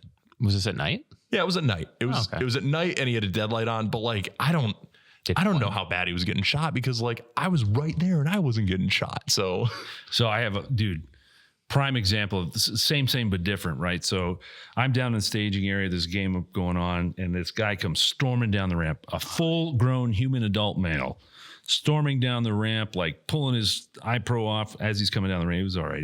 He was far enough down the ramp. It was all right. Pulling it off, and he's screaming, oh, this guy shot me. This guy shot me full auto 5 times in the face. 5 times, you say? And I look. Point blank. Oh yeah, everything's point blank. Nothing bad ever happens at distance, right? So he's like, yeah, he shot me 5 times in the face, point blank. And I'm looking at his forehead that clearly has one mark. And I was just like, 5 times, huh? Where did he shoot you 5 times? Right here. Okay, buddy, relax, man. You got shot once in the head. Like, it probably hurt. It's not even bleeding. Like, chill out. Chill out. Go to your car. I don't know. Just fucking chill out. A human adult male. I was like, come on, man. So yeah, the response of just full autoing stuff is just low T fucking fatherless behavior. The internet has made it popular. Well, because people upload those stupid fucking mag dump videos. Yes, and they're like, oh yeah, I'm mag dumping this guy. I got into an argument. There's one chronically online fucking losers who don't have any friends in real life, so they want to impress the internet. Fuck everybody in that video. Fuck all of them. Okay? I was going to say, there's the one that's circulating right now. It happened down in North Carolina. Oh, yeah. Fuck the grown-ass man that fucking pushed a kid and getting involved. I don't even know. No. It was probably over hit calling, and also fuck those kids, and also fuck the staff for not being there. Fuck all the other players, too. Fuck all of them. Fuck the 2 friends that jumped in on it. Yeah. And like started mag dumping as well. So they were like, oh, I have a pussy too. Let me jump in. That has never happened here. Fucking crazy. I've never seen anything like that happen here. And because we won't let it happen. Or if it does happen, those people are never coming back. Oh, I'm calling the cops. Like, yeah. I don't give a shit. I'm pressing charges. Like, because you've just taken an instrument and turned it into a weapon because you're too pussy to fucking handle your own problems, right? Like this fucking this microphone stand. It's just a microphone stand until I hit you in the face with it. Now it's a weapon. They did the same thing with their airsoft guns because they have no fucking problem solving skills because their dads aren't fucking present. Well, and the other thing too is like I think a lot of it comes down to just ego. Like people's egos get hurt, and when their egos get hurt, they want to lash out and they want to like assert their dominance and assert their authority because they have no confidence in the fact that if they just walk away from the situation, that's better. Yeah. We were talking about this yesterday because like there's the chill player base and then there's the players where they show up and you look and you go, fuck. Like there's an ego involved here. Like some people just like you can eyeball them in the parking lot where you're like, you're going to have an attitude. I literally stopped 3 players from playing. They were trying they were trying to watch the safety brief. They couldn't even handle that. And I was just like, hey, come on over here, guys. Like at this point, I'm going to refuse service. Like as a business owner, I have the right to refuse service. And right now I'm refusing service. I was like, you gave me fake names, for your your waivers. You can't even sit through a safety brief. And then it like a light switch. It was like, they were trying their best to be like good airsoft players. And as soon as I said that, boom, their true colors showed. And I was just like, whoa, that was the best fucking decision I've ever made. Like, it was like that, dude. And then they showed their asses. And I was just like, whoa. It happened fast, dude. They were just like, fuck this play, fuck you, fuck. It was just if you give a fake name for your waiver, like, fuck off. Yeah, you're an idiot. Yeah. I literally asked the kid one of the staff was typing his name into the system, and the last name is Cruz. This is not his real last name. I'm not doxing anybody. He gave a fucking fake name. But my staff member spelled Cruz like in the most wrong way possible somehow. And I was like, brother, you don't know how to spell Cruz? And I was like, did he tell you that? So then I asked the kid, I was like, hey, how do you spell your last name? And he went, I don't know. And I was like, you don't know how to spell your own last name? What? Yeah. And so bam, red flag right there. So I'm watching this group, and they couldn't even handle watching a safety brief. So I was like, nah, I don't need these guys. Sub-normie. Oh yeah. Yeah. They were the guys that would handle a problem by mag dumping somebody. Mm-hmm. Like that was them to a T. Do you know how there's like bridges between demographics? Like on a broad scale, there's this bridge between FPS shooter gamers and people that like airsoft.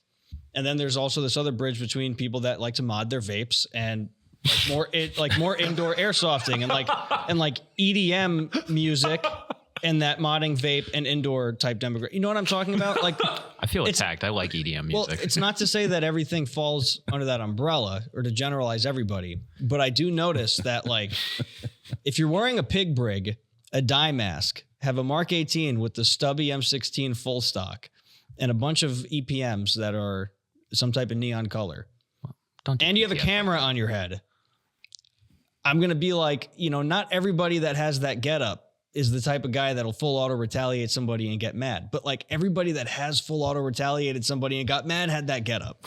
Yeah. It's a bit of a uniform. It's, unfortunately that stereotype exists for a reason. Yeah. Yeah. And it's like, you know what it is? It's the personality. It's the temperament. Well, it's the people who like Speedsoft, but are too cowardly to actually go to competitive Speedsoft events. Well, because then you might lose. Yeah. And then your ego can't handle it. Yeah, you might lose if you go to there. Don't go there. Don't go there. Jesus Christ. All right. So is full auto retaliating normie or not? Normie. Yeah. Sub-normie. Yeah, that's a whole nother level. Do you know what the deeper problem is? Right? You used to have to sneak 2 miles behind a Dunkin' Donuts to play airsoft. Now you don't have. Now you just get it at the mall. You know what I'm saying? It's a euphemism for fucking weed, isn't it? Yeah. Yeah. Okay. Good. That's exactly what it is. But you notice, but still, like those OG airsofters. You've been playing airsoft for a long time.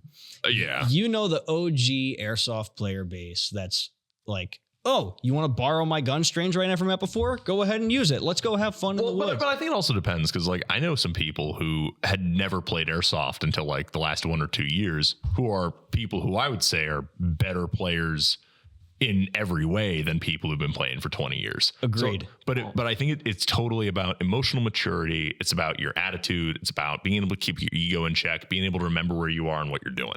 Well, it also boils down to, why are you playing airsoft? Are you playing airsoft for the fun of it? Like, are you playing it for the LARP? Or are you playing it because you need to feel like you're good at something? Like, I'm so good at LARPing. Yeah. Like the difference between the kids that show up and count their kills and the kids that show up, with a kit where they're like, this is my, this inspired, like, are they doing it for just the fun of the sport and wanting to be a part of the community, or are they doing it because they need to prove it to themselves or the internet? That's why the social media influencer aspect can be a slippery of it is a red flag for me. Red flag. No. Is your content base, like, is the core of your content you with your camera on your head running around getting kills, making your compilation video? Do you put the hash marks? Well, not even just that. Like, you know, like what's driving your views? I think what are your comment sections looking like? You know, are they like, oh man, you run around and shot all 10 of them? Are your comment sections applauding you for, you know, flipping off a guy that got upset that you shot him one too many times? Like, is that what's gratifying you? Is your music choice tasteful, or are you using SoundCloud rap? It's not even that. It's like, it's like because people use social media as like an addiction, and there's like this dopamine rush, and the type of feedback that gives them that dopamine rush is going to feed where they lean in their content. And like, if that, well, and I think it depends on what you do the content for. I think a lot of people, all right, I'm gonna get a little spicy, but I think a lot of people who make airsoft content thrive on controversy, and there's definitely a lot of people who like go out and film videos and kind of hope that they get into some altercation and they can make some, you know, clickbait video, or they can just be way too aggressive for no reason and like cause problems and get that like RIP kid. Because a lot of people look at things that get that much attention, and that attention is what they crave. Whereas like, I think there's the alternate attitude behind it where I want to make something to inform people on something, or I just want to share my hobby in an entertaining way because that's fun for me. Like I like doing it. I think like you're saying, it's, you know, people are looking for the gratification, but where does that gratification come from? Is it the gratification of getting a bunch of outrage and getting a bunch of controversy and getting a bunch of attention, and that's the only goal? Or is it the gratification of, I got to make something about something I like and share it with other people? Yeah. I mean, I think we're all also, as human beings, we're naturally conditioned to see and remember the bad. And negativity bias is super real. Right. So you walk 100 miles barefoot, but one of those steps you step on a nail. Which step do you remember? Oh yeah. The nail, right. And that goes back to, and I've used this a bunch, like it. So we are predisposed to not crave, but our attention is grabbed by negativity because somewhere deep in our caveman brain, we're like, we need to remember not to eat that flower because the last guy who did died. You know what I mean? And so maybe, and it's low hanging fruit, right? It's definitely undeveloped. Outrage gets clicks. Yeah, it does. This is what's really sad about it, right? You know, it's normal for people on social media that are making their account, their identity is part of that. Like, I am whatever soft, and I'm the guy that's playing airsoft, and I make the videos and people like it. Like, it's part of their identity, and part of their metrics for establishing whether or not they're successful in that is views, likes, clicks, comments. Some people just thrive on arguing with people. But when I look at these videos of this full auto retaliation bullshit, a lot of the comments applaud it. They're just like, oh, like, this guy was expecting not to get shot at an airsoft game. Like, no, like, come on. If we're boxing and I'm knocked out and you're still punching me in the face while I'm on the ground, like, but again, those kill somebody. That's like, you know, where you're driving your gratification from. And there's a little bit of a sadistic impulse in that. And I think some people thrive on the aggression, and, you know, to those people I say, dude, just fucking listen to death metal. It's so much easier. Like, go in a mosh pit. Like, you know, you won't because you're a pussy, but and the sad part about it, and you said, "Oh fuck" to my comment. He's fine. The sad part about it is that the sadism really comes from the viewer base that is supporting that. Yeah. It's the sadism is not as much the guy that full auto retaliated the dude in the face. It's more so the comments. These guys can easily go and be like, hell yeah, screw that guy. Right. I support what you're doing, but they didn't get arrested. Yep. You know what I mean? It's the anonymity that makes people feel safe. People wild out on the fucking internet. They're like, yeah, I support you doing that thing that's going to get you arrested and banned from every airsoft field and ostracized by the airsoft community. It's not going to be me, but right on. Like, hell yeah, that's dope. Because people admire the power fantasy. There's that power fantasy of being able to exert your aggression on other people and being able to get that attention for it. And I think people wind up admiring that. And as a result, they take away totally the wrong message of, wow, everyone in that video is wrong. Yeah. It's narcissism. Yeah. And even the entitlement to feel that, like, oh, I have a right to fuck this guy's face up with my airsoft gun, you know, it's just shameless, fatherless behavior. Like, the other thing too is it put that guy in such a bad situation, right? The whole thing was a bad situation, right? Anytime two players that are on opposite teams start talking to each other, it usually ends up bad, right? But especially put him in a bad situation, because what are you going to do as a human being if somebody starts doing that to you, regardless of their age? Mm-hmm. At the very least, you're going to try to take the gun away. And now you got 2 other dipshits doing it too. I'm throwing fists. And it's the wrong answer. It's that is the wrong answer. But what are you going to do? But what is the other? And I haven't seen like the whole context of this video we're talking about in particular. I just know the genre, unfortunately. Yeah. But yeah, you're right. Like what is your alternative in that situation? You kind of have to like, yeah, you're not going to walk. You're going to run away. Right. Mm-hmm. Like, so like, what are you going to do? You're going to punch a fucking 17-year-old in the face. Like, that's what's going to happen. And these dipshits, all of them, put themselves in that situation when it could have easily been rectified by, hey, it's a fucking game that we're playing. Nobody's playing for money. Mm-hmm. The projectiles we shoot all weigh less than half of a paper clip, like, you know, a blade of grass or whatever the fuck. So if it's a hit calling issue, it doesn't fucking matter. Just also, walk who away. Cares? Yeah, like, exactly. Like, but.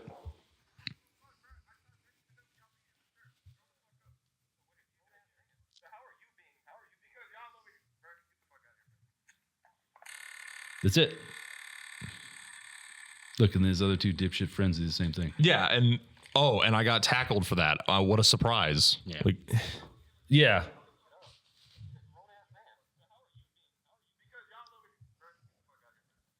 See, he was wrong for doing that. However, no, yeah. I know. It's a series of just terrible decisions all around. Everybody's like 30 seconds of that is going to land 2 people in jail, probably. I can't fathom watching that and like chuckling and laughing and like. No, it's just a sigh of you got to be fucking kidding. And here's the worst part about it too is like even when it's like 5 years later and all of those people have moved on, that's on the internet. Sure, forever. Yeah, like you put that on the internet by choice, and that's going to follow you around. And God forbid you stay in this hobby. That's all anyone's going to remember you for. Mm-hmm. Like people probably not, because they're wearing the blacked out dye mask. You'll never know who it was. But their other accounts, guys, yeah, it's true. Yeah, like or the police report. Well, you look at the account of that team, right? They do like giveaways. Mm-hmm. They're like sponsored. They have a bunch of followers. Say goodbye to that. Like who's going to want to sponsor them after that? Like at the end of the day, a sponsorship is a business relationship. Yep. Like you are sponsored by X, Y, and Z because they think you will help them sell product. If you are not going to help them sell product because you have a horrifically controversial reputation to the point that nobody fucking respects you, then people are going to see you using their product and not want to buy that product. Shocker. This is shocker. What is it? Look who follows them. Shocker. Yeah. See, now in regards to that, it really makes me not want to sponsor people. I have people, a as a tech, people ask me for sponsorships. Nice. And they just think it means they're going to completely get a free gun, and they tag me in posts. And but the thing is, when they act like shitheads on the field, like eventually I hear about it. Mm-hmm. So I'm the only group right now that I'm choosing, and I think it's going to be like this. I think it's going to stay this way. I think the grommets, the MSW grommets. I've never had a problem with the Grom guys. Yeah, and they really only play MSW. Well, they're coming. A few of them are coming to Deadfall in a few weeks, which is pretty cool. I'm excited to see them there. But as the grommets, you know what I mean?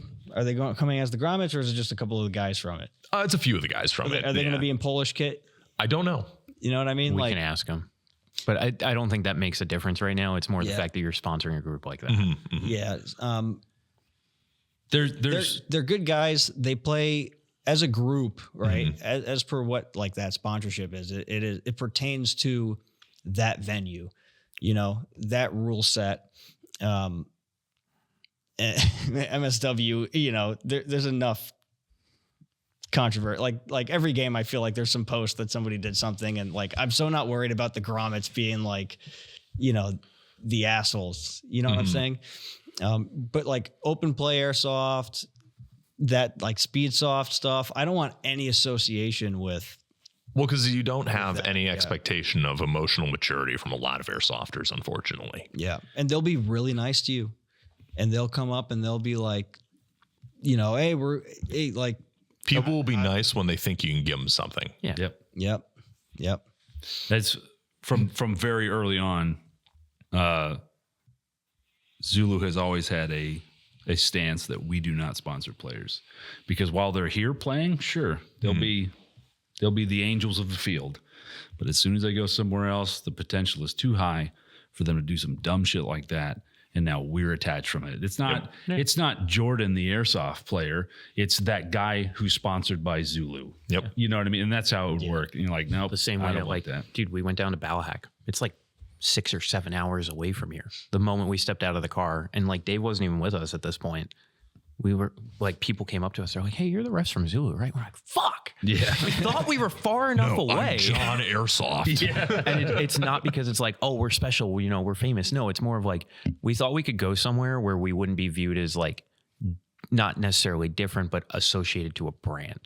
Because we were like, we just want to go play Airsoft somewhere where we're just other dudes showing up to play open play. So we drove all the way to Balhack, and as soon as we got out of the car, it was like 5 minutes. They're just As soon as you work in this industry, as soon as you are attached to any brand that anybody knows, you are under the microscope everywhere you go. Yep. And it's the same reason why when we talk about tag grenades and, everyone's like, well, yeah, they're illegal, but you could just use them anyway. We're so far under that microscope that if we let that happen and there's a photo or a video from open play of us showing that people are using tag grenades here, knowing full well they're illegal in New York, then somebody's going to call the cops and we're going to be in trouble. And then Zulu's going to get shut down, shit like that. And the FBI gets called. Yeah. Fucking We have to be like counterterrorism. super careful about shit like that. I'm super careful with like my friends too. Like, again, people want sponsorship from the tech because you can build guns and it's expensive to get tech work. So they're like, let me try to get it for free. I tell my friends straight up when they come to me with tech work, I'm like, because we're friends, automatically you're going to get worse customer service than everybody else. The player base, the general player base is going to be way more important on the priority queue than you are. Well, and I feel like that's one of the funny things with like I'm not allowed to win raffles, right? So because I'm here. So that's how I view it. But that's one of the funny things with Airsoft is like, oh my God, I had a train of thought and then I totally wandered off. Oh, no. Oh my fucking God, it's totally gone. It sprouted when I tell my friends straight up, you're going to get the worst customer service compared to everybody else because we're friends. Okay. Yeah. It's related to like friends and sponsorships. Like, cause I've had people where like I'm friends with them. So they're like, oh, so like I'm going to work X, Y, and Z for you. Right. And I'm like, listen, man, you're a nice guy. I really like you, but just because we're friends doesn't mean I want to hire you. Like you don't have to hire every nice guy. Like there's you have to be very choosy still, even if you like somebody, even if you think they're a great person, are they going to do the thing? Because when it's a business transaction, which is sponsorship or, event staff or whatever it is, you have to be very choosy about how that person's going to represent your brand. Yep. For sure. Separation of church and state. Like I got fired from reffing. Me and Dave are still friends, True. But that's a perfect example. And there's also the maturity of realizing the difference between like being friends with someone and working for someone. Yeah. It's different. There has to be that line. Always. But all right, I think you've got a long drive ahead of you. Let's try to wrap this thing up. So talk about where players can go to sign up for this badass LARP event that's going to be happening in July. Well, if you want to learn more about it, you can go ahead and go to our website, www.gungamersproductions.com. We have our ticketing page, which is buy tickets. There's a big link for it right on the top of our homepage. There's a tab for it right in our menu. And then there's links for it on the event pages on Facebook, Discord, and Instagram as well. And in the description of this video. Yeah, and in the description of this video. We have early bird pricing for it, which is $10 off until May 1st. And that'll bring it to $140, which is, expensive maybe for a Zulu game, but you'll never play anything else like this at Zulu ever. So it's also a 2-day event. You can't do anything for 2 days for $140. Continuous 2-day. All your ammo's incled. Right? And your pyro. Yeah, and your pyro. Yeah, any pyro use is included. It's gonna be badass. I'm really excited for it. And then we also have group rates. So if you have like a group of 10 friends that want to come, you can email us admin@gungamersproductions.com and we'll get you a 10% off group rate. So there's no reason to not go. Yeah. it's going to be badass. If you want to learn more about our lore, that's all on the website. You can find all the details for the game on the ticketing page right on the website, and we just try to centralize the information as much as possible. Fuck yes. We also have a Discord. So if you want to join I know Dave. I know Dave loves Discord. But we do have a Discord. So, not mandatory at all. You can play the game just doing email communication and using the links embedded in the event primer. But you can also join the Discord if you want to talk to our player base. That Discord's getting pretty big now, which is pretty cool. We're up at like almost 800, I think. Oh shit. Yeah. But that's Gun Gamers. Okay, That's, I didn't want to cut you off. I was waiting to see if you had like, all right, our Instagram handle is LinkedIn. I also have we also have YouTube, which is Gun Gamers. We also have Facebook, which is Gun Gamers. Instagram, we have Gun Gamers, and I'm GG_ehouse on Instagram. But I mostly post like all kinds of other stuff on Instagram. All right, and what's your cell number and My social security number? Just put that up on the screen real quick. But yeah, that's me. All right, Eric. We really appreciate you coming back out again. I'm glad to be here. You were episode number 1. Now you're episode 40. Hey, there we go. Nice round Episode number. 40. There you go. Again, thanks for coming out. And with that, good night. God bless. We're out. Bully Grimnir.